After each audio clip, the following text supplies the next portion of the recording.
Many European coastal towns look like they made a deliberate choice to be beautiful, as if a single style had survived for centuries and everyone agreed to preserve it. But I think it works the other way around. These places feel coherent because they were shaped by forces that don't negotiate: wind, salt, sun, and moisture. And one practical question: what can survive here year after year?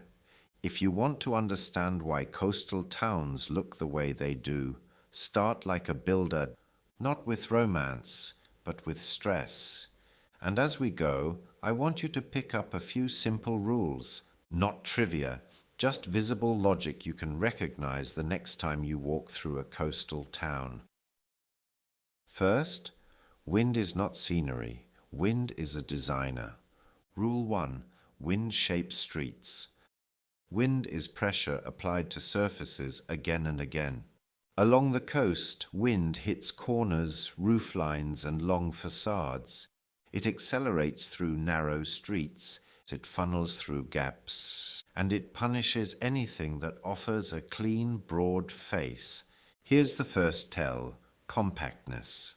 Historic coastal cores are often dense, not because density is fashionable, but because it creates shelter.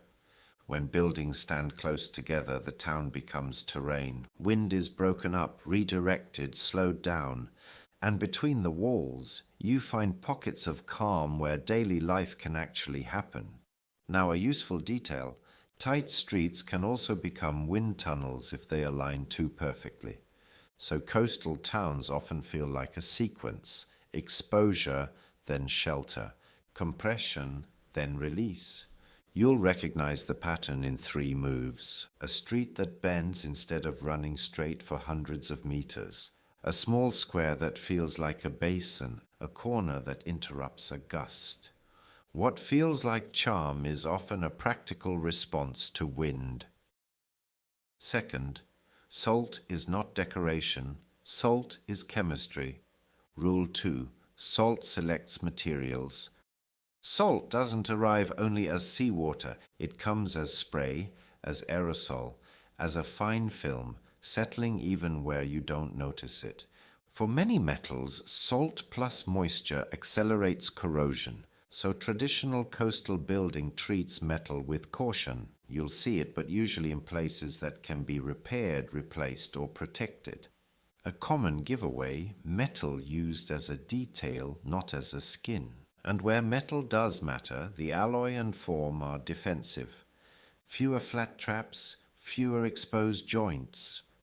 Salt also moves into porous materials: stone, mortar, plaster, brick. When salty moisture enters and then dries, salts crystallize. That creates internal pressure over time, causing flaking and powdering. Coastal building assumes weathering and plans for it. Third, white walls are not just Mediterranean, they are a solution. Rule 3. Surface finishes are climate tools. Yes, lighter surfaces reflect sunlight and reduce heat gain in warm regions, but there's more to it. In many places, lime-based plasters and lime washes were common, not for aesthetic reasons, but because they were accessible and practical. They are often more vapor permeable and help buffer moisture. They can be renewed without turning the wall into a sealed object. What matters here? Matte walls that feel mineral, not glossy, small irregularities, soft edges, layers that seem to belong to the wall. Strong sun makes all this more visible. It exposes everything, but it also makes honest surfaces beautiful. These finishes don't hide age, they make renewal part of the look. Fourth, coastal color is usually calmer than you remember. Rule 4, the sea punishes shiny color. We remember bold shutters and painted doors, but the larger field is often quiet. UV light fades pigments. Wind carries fine particles, salt leaves a film, and glossy finishes show every mark. So you'll often see muted tones and matte paint, colors that already contain a little dust, stone, or lime. Color used as atmosphere, not signal. And notice where color concentrates. Shutters, frames, doors, elements that can be maintained. Near the sea, color tends to behave like something you live with, not perform. Fifth, the real intelligence lives in edges. Rule 5. The coast is about wind-driven water. On the coast, water isn't just rain. It's rain that hits from the side. That changes the details. Edges must shed water. Small overhangs matter. Drip lines and tiny projections become protection. Joints that work inland open up faster here. You can spot this in towns full of small lines, cornices, steps, base courses and ledges. Not ornament for its own sake, but protection. And one more thing. Look down. The base of a building is often tougher because splash, salt and abrasion concentrate there. Coastal buildings feel grounded because the first meter has to endure the most. Sixth, density is not only urban, it is social comfort. Rule 6. Public space is a tool. When the outside is harsh, comfort becomes spatial, not softness, usability. Density shortens distances. It creates foot traffic. It makes small shops viable, and it helps a town feel inhabited even when it's small. A simple test. Look at the edges you can lean or sit on. Quay walls, steps, low parapets or small squares. These aren't decoration. They're furniture in a difficult living room. That's often where the human feeling really comes from. Seventh, Atlantic and Mediterranean. Similar forms, different reasons. Rule 7. Coastal towns vary because coastal conditions vary. Along the Atlantic, weather can shift quickly. Moisture can feel constant and wind is colder. You may see deeper window reveals, heavier materials and darker tones. Details that tolerate rain and grime differently. In the Mediterranean, light is sharper and heat shapes daily rhythms more strongly. Shade becomes a tool. Narrow streets act like climate corridors. Shutters and layered facades become a system of control, not just decoration.